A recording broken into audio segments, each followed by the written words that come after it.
এই মহিলাটাই ছোট্ট কুকুরের বাচ্চাগুলোকে বিক্রি করার জন্য পশু পাখির দোকানে রেখে দিয়েছিল, কিন্তু তখন একজন কাস্টমার এসে সেই দোকানের সবগুলো কুকুরের বাচ্চাকে কিনে নিয়ে যায়। কিন্তু শুধুমাত্র এই কুকুরের বাচ্চাটাকে একা রেখে যাওয়ার কারণে তার মনটা অনেক খারাপ হয়ে যায়। কিন্তু এখন সে ঘরে একা হয়ে যাওয়ার কারণে যা ইচ্ছা তাই করতে পারতো।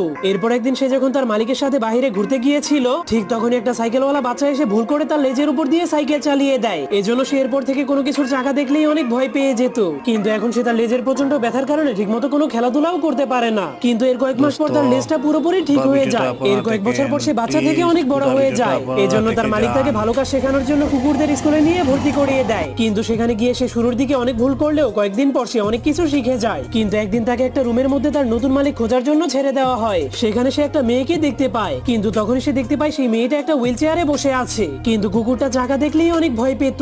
এজন্য সে অনেক ভয় পেয়ে মেয়েটার কাছ থেকে পালিয়ে যায়। যা দেখার পর মেয়েটার মনটা অনেক খারাপ হয়ে যাওয়ার কারণে তার শ্বাসকষ্ট শুরু হয়ে যায়। কিন্তু মেয়েটা গ্যাস দিতে গেলেই তার